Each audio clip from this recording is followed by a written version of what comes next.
So this is hiking prep day 1. I have roughly 2 weeks. 2 weeks to figure this out. 2 weeks to write it all down. 2 weeks to make an efficient guide for other people to follow. So I'm learning this. A guy named Brian, who I'm co-authoring the book with, he sent me like quite a bit of fantastic food when I was hiking the Appalachian Trail. I might throw in a few clips. Anyways, it was really incredible, the food that he sent me. So the goal of this food today is to create a chicken stock, and that chicken stock is going to be used to hydrate some beans, and then those beans are going to be dehydrated. So I'm going to cook the chicken, take the leaner cuts of the chicken, dehydrate it, and then I'm going to take the beans, put them in the chicken stock that I create out of this, and cook those until they're edible, and then dehydrate them again. That way, so when I go hiking, it'll be far easier to hydrate on a cooking stove. That's the goal, and that's what I'm learning. I'm learning the Jane method.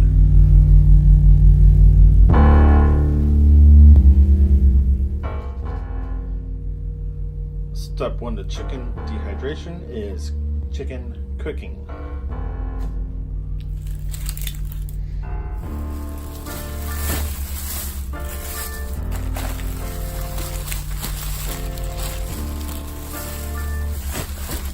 Five pounds of carrots.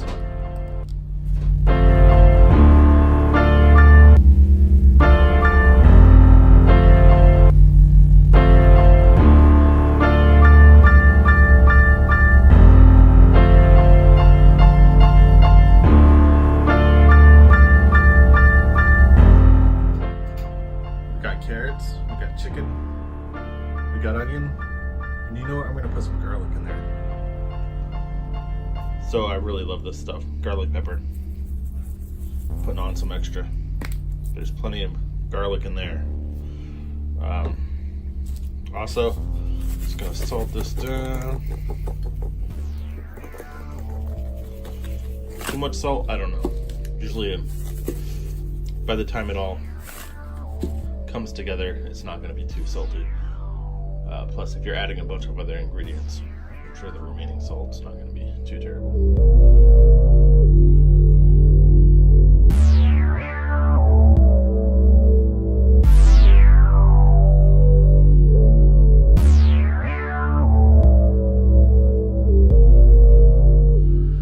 So I quickly want to explain the outcome of the dehydrated chicken. It looks brown, but that's because I put a lot of chili powder in it and stuff.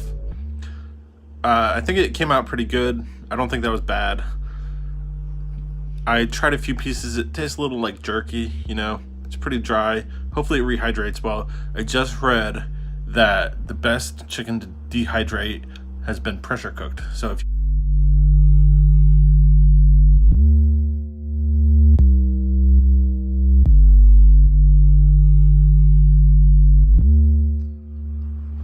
So I'm going to call it a success. The chicken is a success. The beans are still in the fridge. I'm going to handle those later. Check out the next video. I've had them soaking for over 24 hours. It's probably going to be 48 or 72 hours by the time they're done soaking. I don't know if this is good or bad. I just really haven't had time to go and grab them.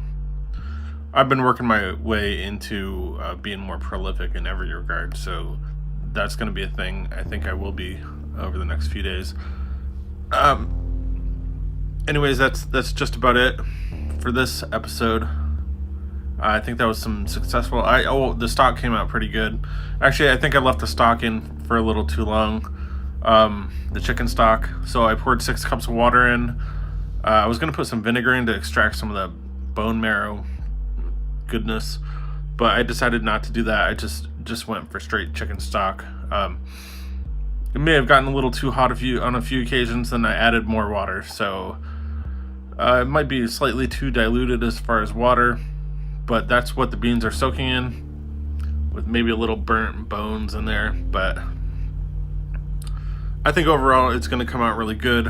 I'll have to tell you more about the beans So Brian said to soak the beans in some sort of stock. I can go to the store and buy stock. I just wanted to make my own. And I wanted to dehydrate chicken at the same time. So I made my own chicken stock. Not any recipe that anyone really has, but just my own made up recipe. And I think there's many different ways you can make chicken stock as long as it has chicken and stuff like that in it. I strained it, I put it in the fridge, so it should be good for a couple more days before I really need to do something with the beans.